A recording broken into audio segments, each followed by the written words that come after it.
Hello, everyone, and welcome to the online workshop presentation for resume writing.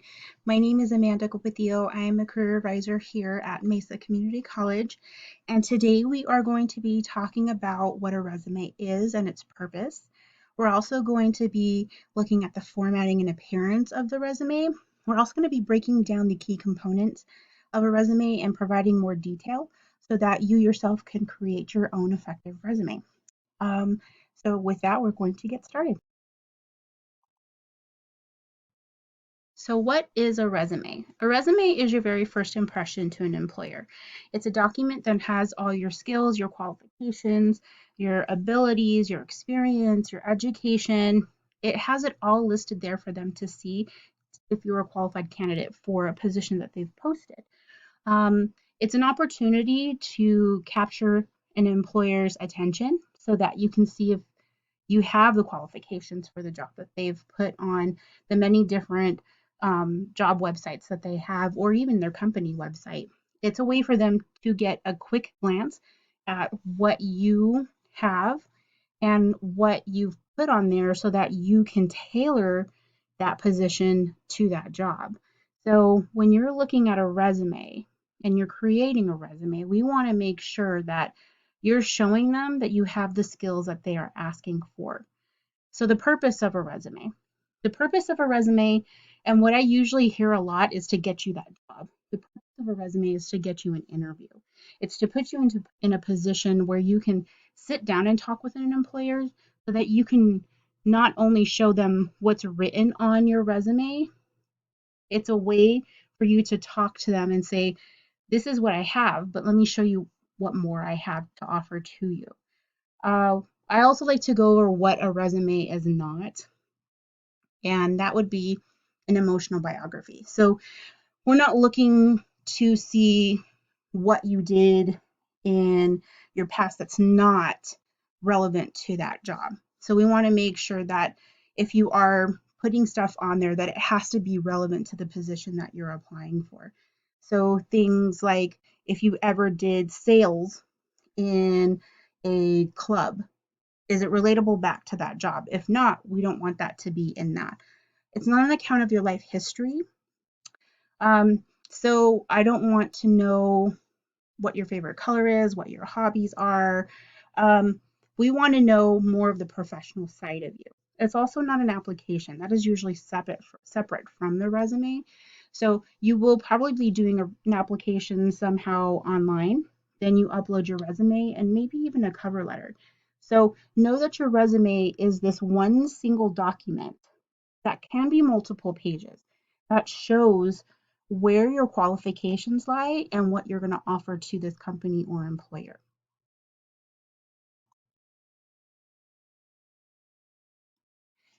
So the average job attracts 250 resumes. And as you can see that only 6 people out of those 250 resumes that are posted to that position, when people apply for that position, only 6 people get an interview.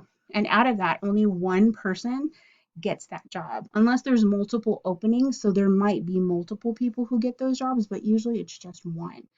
I want you to think about that as we start to talk about tailoring your resume to the jobs that you are applying for.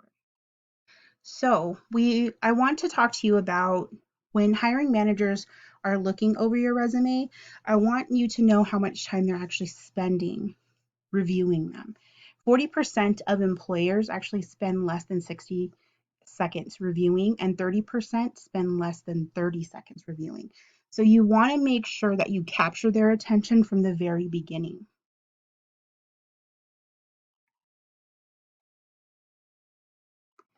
And I want to transition into that formatting and appearance now. So when we're talking about formatting and appearance, we're talking about how does it look? How is it set up? So we're going to go through a few different things that your resume should have and its checklist with it. So resume length, no more than 2 pages. We also want to make sure that when you're adding information to your resume, we want to make sure that it's relevant to that position. You're tailoring that job, and I can't tell you how many times in this presentation that we want you to tailor your resume to that specific job.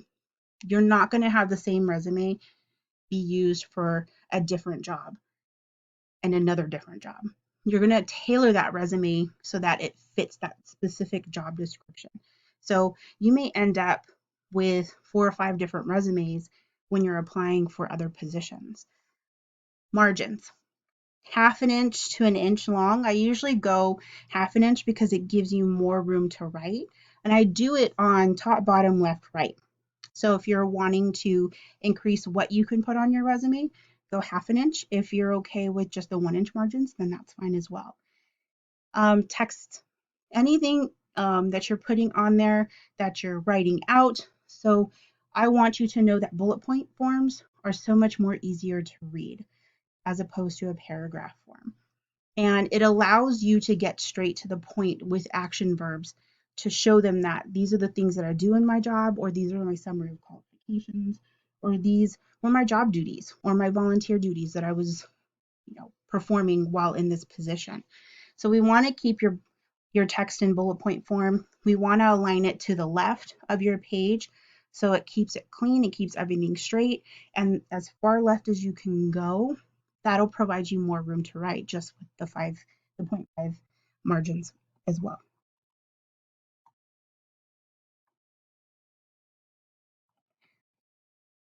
Document formatting. So when you're looking at document formatting, we're looking at like how are you going to save your resume. I usually say use a Word template, or I'm sorry, not a Word template, a Word document. We try to stay away from Word templates because some of those are coded a very specific way. So when you save it and send it, sometimes it doesn't download all the way the right way when it's sent to an employer. I know that's happened many of times when someone has sent it to me and I get all those symbols on it. So if you're looking at a template, look at the format. And if you like that, try to mimic it in a Word document that you've created yourself, because then you have control over your margins and your tabs and however far over you want to go. You also want to save it as a Word doc if you'd like to, and you can also save it as a PDF file. With the PDF file, it doesn't allow it to move or change. It just comes as one kind of still form of what it is. Font. We want to make it easy to read. Times New Roman, Arial, and Courier. I find that Times New Roman actually gives you more characteristics per page, so if you want to use that, you can, but as long as it looks clean, then that's fine. Font size. Usually your name and your contact information should be the biggest font size on your resume. My name on the top of my resume is usually about 22 point, and then underneath where my contact information, my address, my phone number, my email address, I have those as, it ranges from about 12 to about 14 to 15 point because I want to fill that whole line page. So if you go and you try to fill the whole line page and it skips down to the next line, just take it to like a half an inch or just take it down to another inch of it. Your body part. So the body part of your resume should at least be 12 point to 10.5. The headers, I usually will put a point size higher in the font, and the information underneath each header is usually about a point size smaller. So if my header is 12, I'll make my information underneath it 11. Or if you want to do 11, you can do 10.5. So it's totally up to you how you want to format that.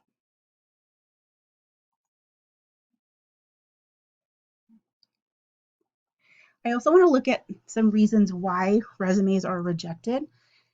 So 31% of them have an inappropriate font. We talked about the font like Times New Roman, Arial, Courier. If you make it nice and clean, it's easy for an employer to read. 44% of employers are put off by too much design.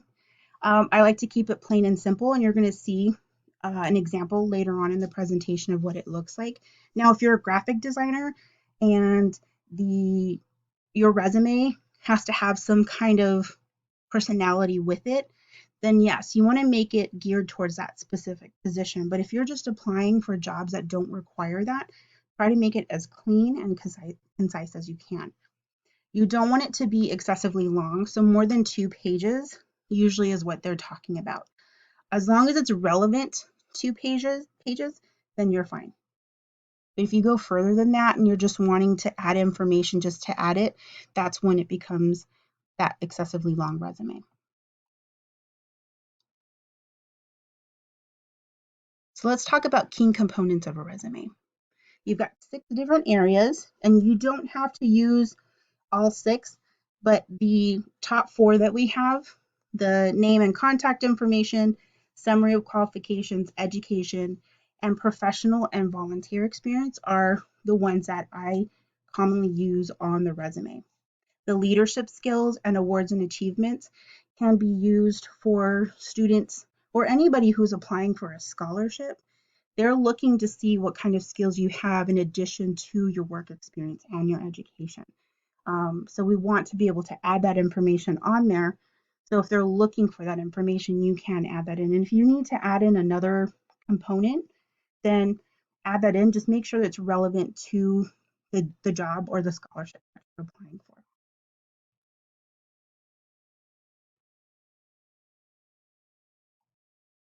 Name and contact information. Pretty simple. That's the easiest part of your resume. You have your first and your last name on the top. You can have a line separating out your information from your name to your contact information. So you should have your address. If you do not want to put your full address on there, you're more than welcome just to put your city, your state, and your zip code. Your phone number, you want to make sure you put your phone number in between the parentheses where you would have 480 in the parentheses, and then whatever your 7 digits are with a dash between it, not just one straight line of numbers. Now you can also do it where you do like a 480, 520, 602, whichever your number is, dot, and then put the 3 digits dot so that you have that in between. Email address. You would want to make sure you have a professional email address.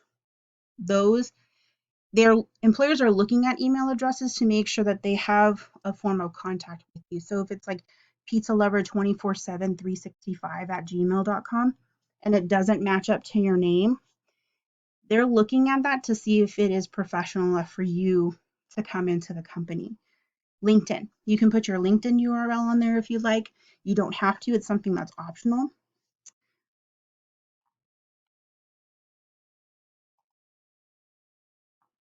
So here is an example of just 2 examples of how you could do it. Set up your name and contact information. You don't have to have it like this. We could have it flushed to the right. You don't even have to have the line in between. It's really up to you how you want to set your name and contact information. These are the most commonly used ones, either off to the left or in the middle. It's just a way to compile all your contact information into one area.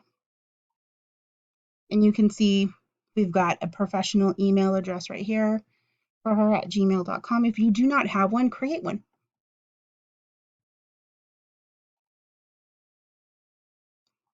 We're talking about email addresses. And 35% of employers found that having an unprofessional email address was a major problem for them when they were looking at resumes and was a reason for them not to contact a potential employee. So remember when we talked about emails, just make sure you have a professional email address. Same thing with your phone numbers. If your outgoing messages, please make sure those outgoing messages are professional. Something like, my name is so and so, please leave your name, number, and a brief message, and we'll get back to you as soon as we can.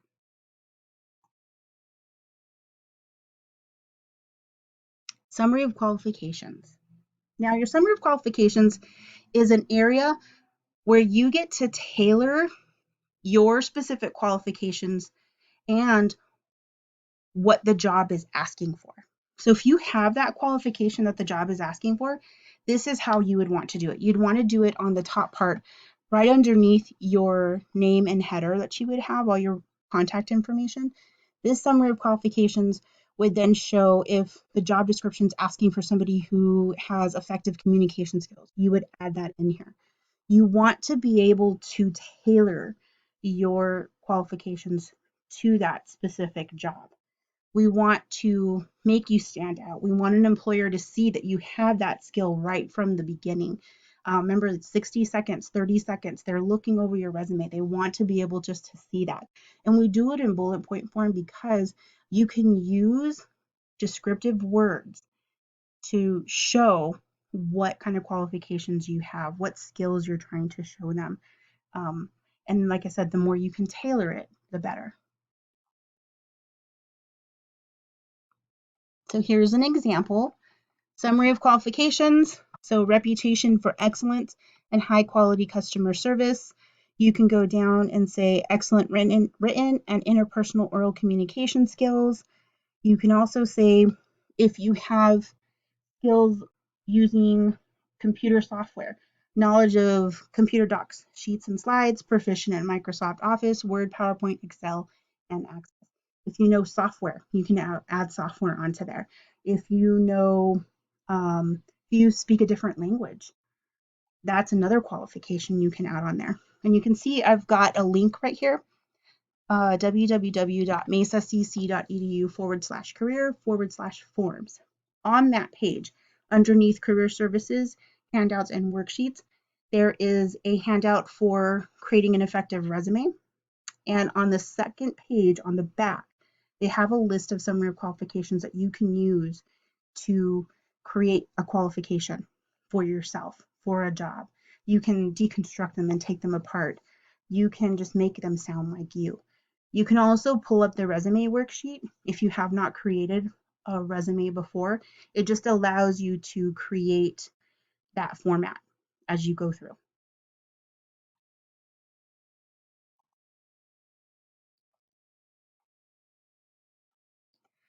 So when looking at the top 3 missing soft skills, we're doing some research of like some soft skills that people are missing. 32% is the ability to deal with complexity and ambiguity. You want to be able to know that if that's what that company is asking for, you want to list that on there. So if this is one of them, make sure you list it on there. 31% is communication. The other 37% is problem solving, critical thinking. You want to be able to add these skills into your summary of qualifications or your job duties so that they know that you have these skills and that you're not missing them.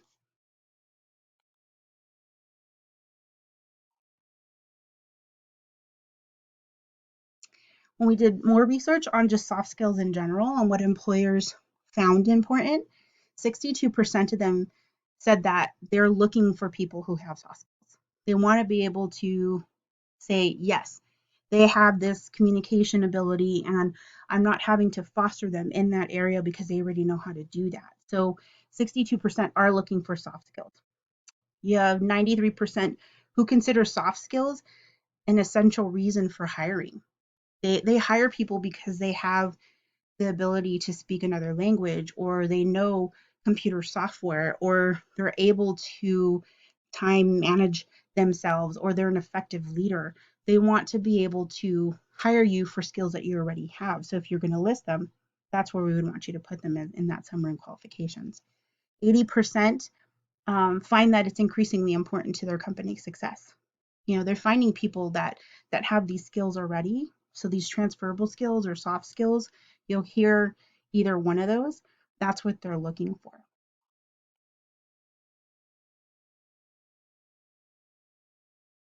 Education.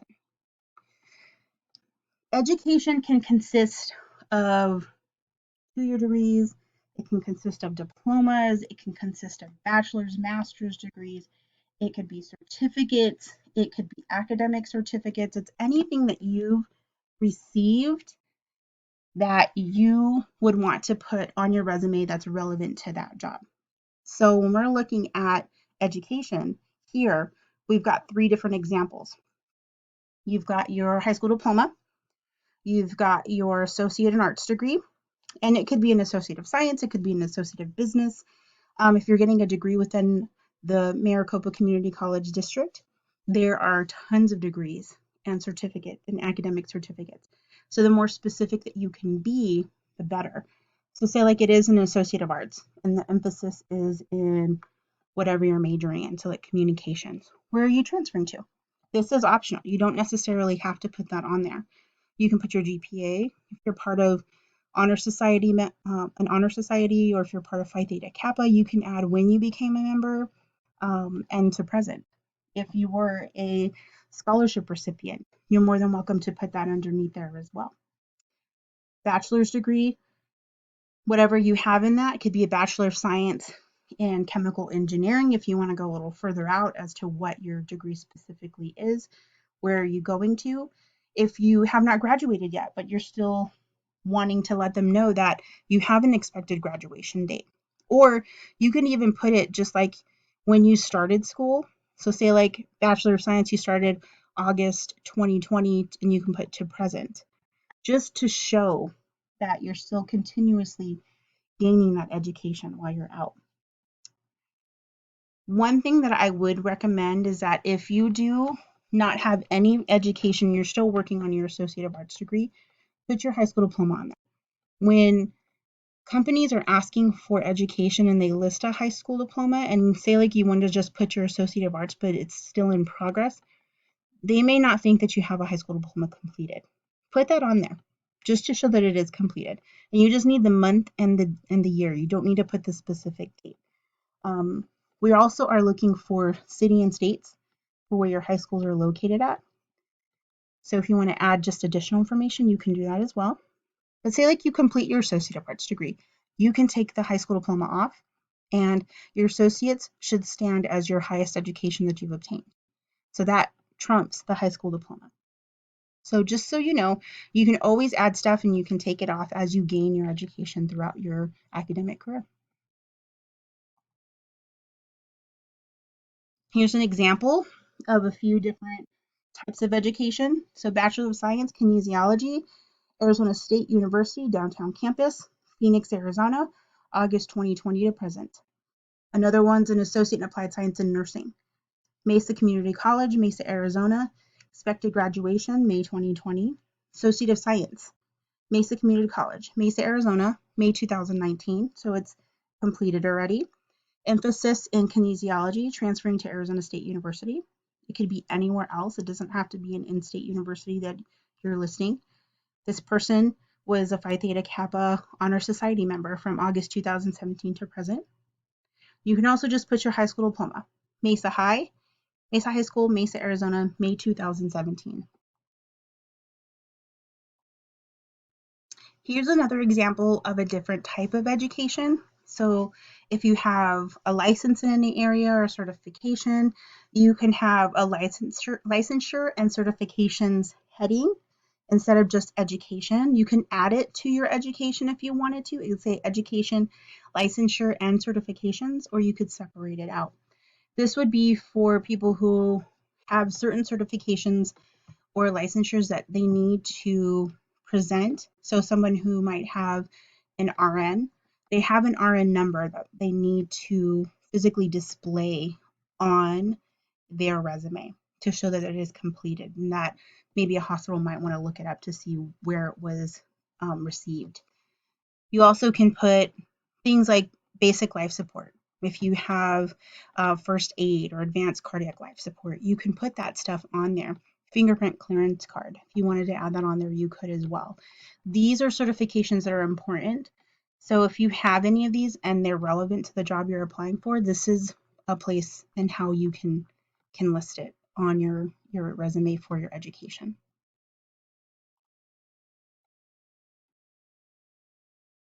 Professional volunteer experience and leadership skills. They have the same format on how you're going to add your job duties, what your job title is, what your company name is, how long you've been there for. When you're talking about your professional experience or your work experience, you could just call it that as well. Your professional experience, what an employer is looking for is, what was your job title? Where did you work? So the company name, the city, and the state.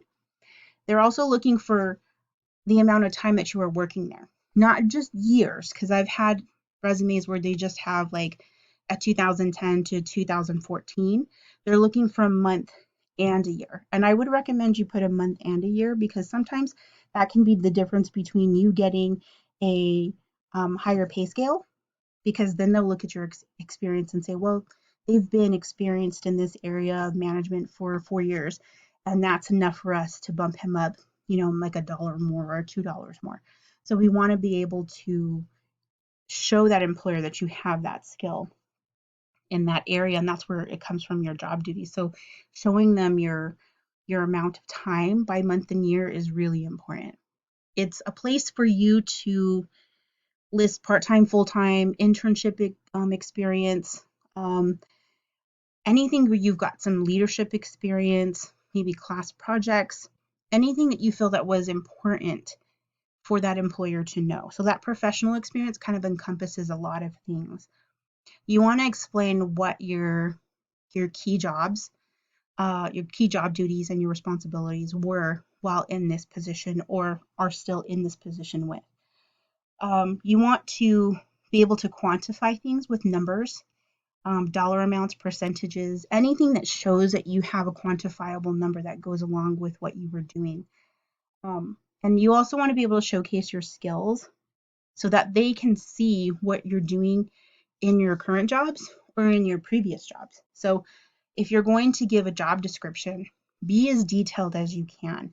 I always like to say, what was it for? Who was it going to? Why was it important? So if you're answering those questions while writing your job duties down, that's what I want you to start thinking about. So right underneath this area right here where it says job title, these bullet points give you an idea of what they're asking for. List the job duties and responsibilities specific to this job. So we want you to be, like I said, as specific as you can. And we also want you to start thinking about, how does this tailor back to the job that I'm going to apply for? So I always want you to start thinking about, how does this apply to the job that I'm going for? So here's an example of some professional experience. Someone was a physical therapy technician. They were at Succeed Physical Therapy at Mesa, Arizona, and they've been there from April 2019 to present. These are their job duties. This is what they've come up with. If you can, like I said, answer the who, the what, and why is it important, then you're really giving them a detailed job description duty of what you do. And I always say, put the most important ones up front and put the ones that you feel like aren't as important to that job that you're applying for down on the bottom. You want them to know that these are the most important pieces of it to the least important.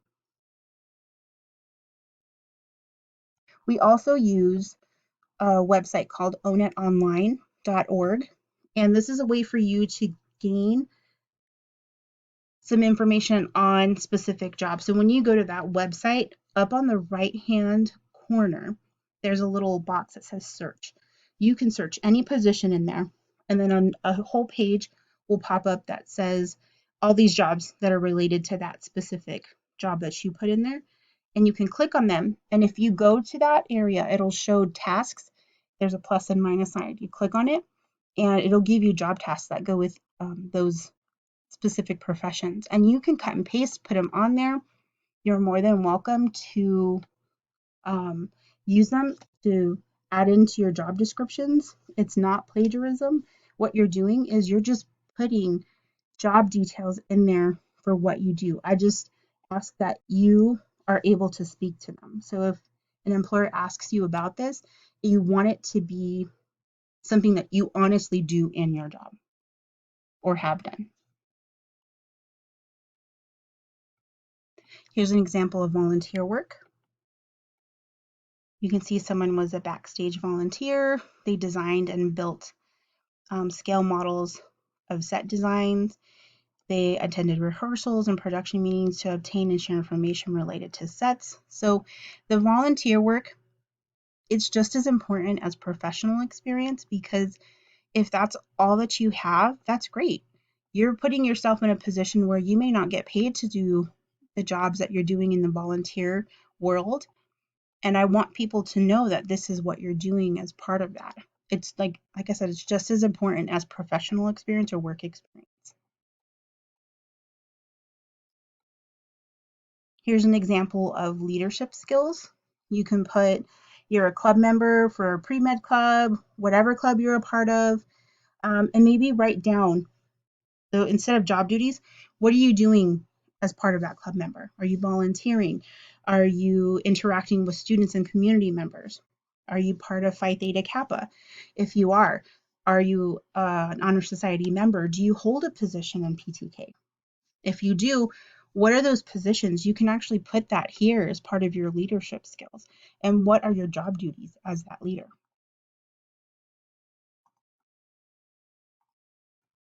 Awards and achievements. So these, I feel like these are very important, especially if you're applying for scholarships. And it's to show those people who are on scholarship committees that you've obtained different types of awards while at whatever university or college that you've attended.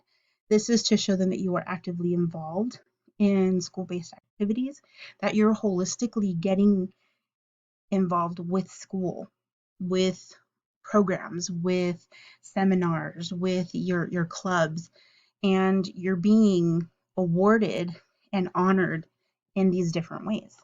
So if you're wanting to put your scholarships on here, you're more than welcome to. You can even say like nominated for a graduate success story. That's important. You know, if you want people to know that about you, I would add those things in.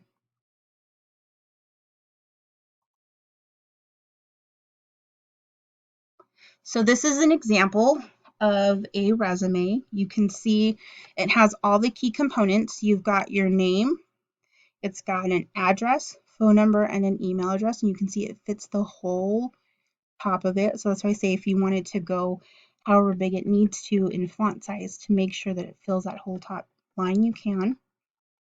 Summary of qualifications. He's got 5, 9 of them in there. And if it's relevant to the job, keep them in there. If not, take them out and add ones that do. Education, you can see right here. He's got the Bachelor of Science in Kinesiology, Associate in Science in Nursing, or he or she has an Associate Science in whatever area, transferring to ASU for kinesiology. High school diploma is still on there.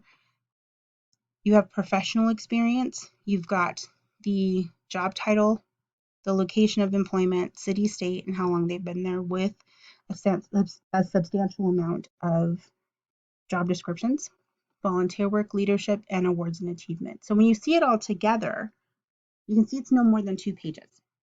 And if you have multiple jobs, then what we want to do is we want to see, is it relevant to the job that you're applying for?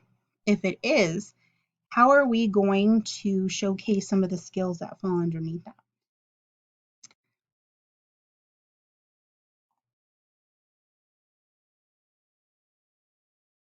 So some tips to remember: always make sure you have a professional email and phone message. Like I said before, 35% of employers are looking at your email. Is it professional?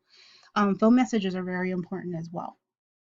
You want to put time and the consideration into your resume. I call it a living document. It's always changing with you as you gain education, as you gain skills, the courses that you take. What are you learning from that? When you're changing maybe from one job to another, what did you gain from that other job that you can use towards the new one?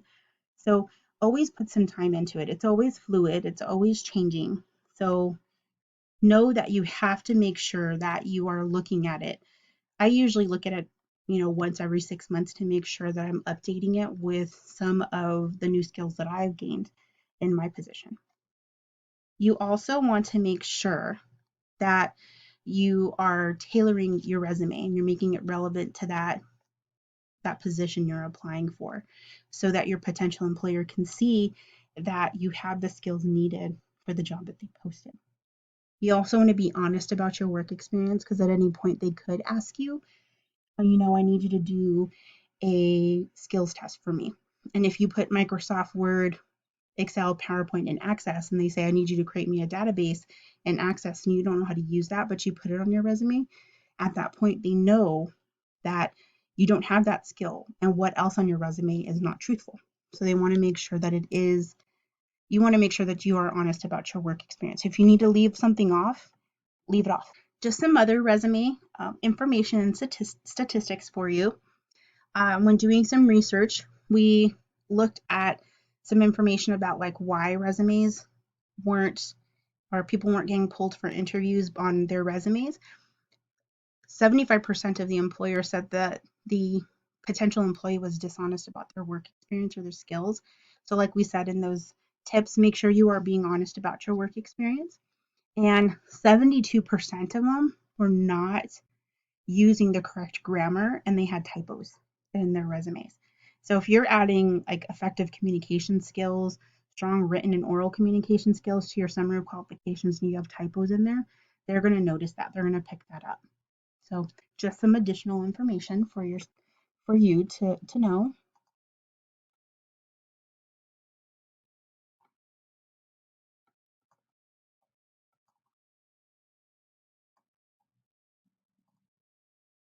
Okay. So if you have any questions, you are more than welcome to contact Career Services via email at career@mesacc.edu. Or if you want to send in your resume, you're more than welcome to. You can without having to make an appointment with us because we in Career Services, the two career advisors that we have right now, what we're doing is we have a resume email, resume@mesacc.edu. And when you send your resume along with a current job description that you're applying for, we will actually look over that. We'll look over that resume and we'll see if you're tailoring that resume to that specific job. So we can do that for you without having to make an appointment, and we can send you back suggestions via email. You can also contact us at 480-461-7592, and you can leave us a message. And what we can do is, if you want to set up an appointment, you can just leave us a message. We can call you back. We can set you up a time to meet over the phone, or we could do a Google Hangout so that we can share screen and we can look at your resume and we can work on it together so that we can edit it and make it sound more like you. We want to be able to have it have your personality. We want it to have the correct information. We also want it to be detailed as possible. So you are more than welcome to contact us either by phone or by email, and we will get back to you as soon as we can so that we can set up an appointment to go over your resume with you. If you have any questions, contact us there. All right. If you need anything else, please give us a call or email us. Have a great day.